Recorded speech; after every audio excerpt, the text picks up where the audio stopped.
Alright, good morning everybody. Welcome to my video one for today. I'm just going to share a quick little overview of my country yard gardening. We have been doing several home improvements this year that have been long overdue. Getting a new roof for our little 1960 house, getting it pressure washed. We had some repairs done to the back of the home, and we are this fall going to get a new front door, have the chimney painted, and the carport post stained a nice brown color. Right now, as you can see, I'm trying to decide if I want to paint the house, so I did some swatches earlier this summer. Kind of looking for a sage green or a mint green. Still haven't decided for sure if that's what I'm going to do or not. So pardon our progress. My brick planter, as you can see, was the one casualty of the pressure washing. They had watered everything down, but unfortunately they had to kind of up the solution to get the mold and the gunk off of the house and the fireplace, and it was just too much for my young plants. So normally I have wildflowers and petunias in there, and I've tried a different direction this year and it was not a success. So anyway, that's kind of just letting you know what you see in the background here. So let's focus on this first part. So previously this was mostly some containers. I actually did not have that many out here in the spring. I had mainly, actually, the only thing I had were a couple of roses, and not all the ones you see now, and my summerific, I think this is summer evening hibiscus that I got last year. So I've added through the summer because this has kind of evolved in my mind, and now I think I have a much clearer vision of what I want to do moving forward.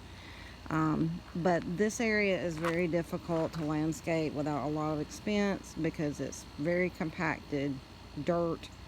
As you can see, I've got massive trees everywhere, and these are very old trees with very extensive root systems, plus the main water line runs into the house through this area. So digging, even with the water lines marked, you don't want things where the roots are going to intrude on the water lines. Plus, it's just very compacted. So, there's lots of other things I need to do to my house. So, you kind of have to prioritize what you want to spend your budget on, especially now that I'm retired and on a fixed income.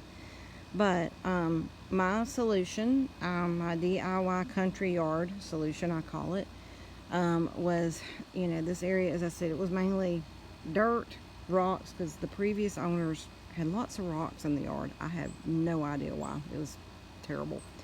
And 17 years later, we're still trying to get them all up. And then some weeds. I did have a little wildflower patch, but it kind of fizzled. So my solution that I came up with was to lay down cardboard and then pine straw.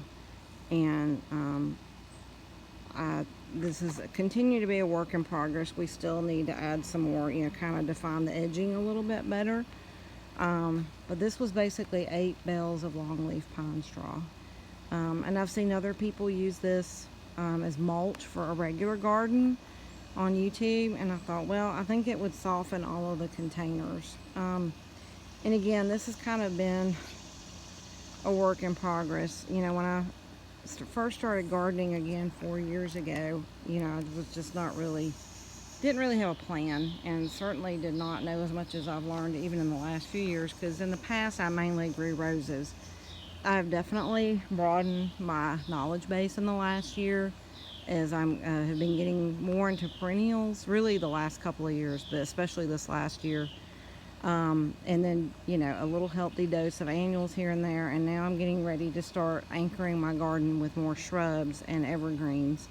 And that is thanks to the videos that I watch for S&K Greenhouse on YouTube out of Shelby, North Carolina. They are amazing. So anyway, I say that to share. You can see I have some of these blue containers, which I really do not like at all. But right now plants are established, and you know, containers are not cheap anymore. 4 years ago you could get them for a decent price. Now it's ridiculous. So you know, I'm gonna use them until they fall apart. And I do have a couple of these blue ones that are probably on their last leg, and so some things I may have to repot and or, you know, throw away next spring, but I will see how it makes it through the winter. But as you can see, it definitely softens and kind of defines this area, and you know, camouflages, you know, what was a pretty hideous looking yard. I feel like my pictures and videos don't do it justice. When you come see it in person, it makes a lot more sense. And again, this is continuing to be a work in progress. So right now I have a lot of hummingbird mints. I've tried a lot of new varieties this year from Bluestone Perennials, as well as a few from High Country Gardens. I've had some things I got at Lowe's. I normally do not purchase from Lowe's, and I will not, at least my local Lowe's again, because the plant quality turned out to be pretty poor compared to Home Depot, and certainly Pike's Nursery in Woodstock, Georgia. Moving forward, I think Pike's will be getting a lot more of my business. Yes, they're a little more expensive, but you know, it's what like they say, you get what you pay for. But I also have a few new additions. I've ordered a lot this summer from Garden Crossings Nursery. They have a YouTube channel in Michigan, as well as Creekside Gardens, I believe they are, in North Carolina. They also are on YouTube. So they're all proven winners kind of nurseries. So what we have here, and let me actually just kind of back up here and we'll take a tour. And pardon our progress, I still have supplies for some other plantings we're going to be doing tomorrow and Friday and Saturday, and I've temporarily moved the bird bath, so again, pardon the progress. Speaking of containers, I just got these and they look marvelous. They look like they have galvanized metal, but it's plastic, so we'll see how those hold up. But this is kind of looking, you know, from the driveway. Again, this is my little, you know, country yard with the big trees. But again, I think the pine straw really softens it, and I really am loving these pops of pink and red, as well as the pastels. So here we have some catmint that I got from Pike's. It's doing nicely. I just got some new goldenrod that I planted with it. That came from Garden Crossings in Michigan, so it's only been planted about a week. We have the white old Wallerton Hall David Austin rose, and then this beauty, this red rose. I got this 4 years ago at Home Depot. I know it's an Olympiad brand, but I do not remember what variety. And these roses, they're probably my healthiest and best performing of all the roses I've done. It doesn't matter what you do to them, they keep going. And I discovered this year, I have another one on my back deck. They definitely respond to pruning. This one I did not prune hard in March, and I apologize, they're testing the tornado sirens because it's Wednesday, so if you hear a siren, that's what it is. This one I did not cut back like in early spring. Next year I will definitely cut them both back pretty hard, because the other one looks even better than this. But these bloom non-stop, very hardy, tough roses. I just moved it to this area. It was elsewhere in the yard, and it's definitely happy here. It's getting more sun. When we had our roof done and our repair work done by our friend Doug, he actually trimmed a tree branch that was hanging low off this tree, and it's opened up my sun. So I'm hoping this fall, early winter, I need to get a lot of branches trimmed off these, because we've had several limbs fall this summer. One which was pretty massive. You may have seen my video. So obviously, you know, we don't want anybody to get hurt, and you know, certainly not hit the house. So it's been a long time since they have been cut back. So that's on my wish list. But anyway, coming back to the garden, some more David Austins. These were like massive in early spring, but they have struggled all summer. The Japanese beetles are gone finally for the most part, so we'll see how they do. And I'm not sure that I'm going to keep this here, but we're going to see how it goes. We've got some lantana. I've got wildflowers, the purple salvia and the blue. I think those are Chinese forget-me-nots.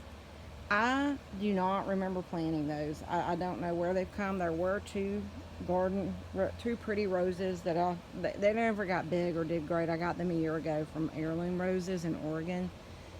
And for whatever reason, I mean, they bloomed, but they never seemed to thrive. And I just have concluded that own-root roses, I know everybody says that's the way to go, but they just don't do well for me, or at least not in my containers. I know other people have had much better success, but right now the purple salvia, the Chinese forget-me-nots, and the hummingbird mint, and I forget which variety this is because I've got a lot of new ones this year to test out. They've kind of taken over that pot, and I'm okay with it. More goldenrod here. I think some lavender, as well as hummingbird mint. So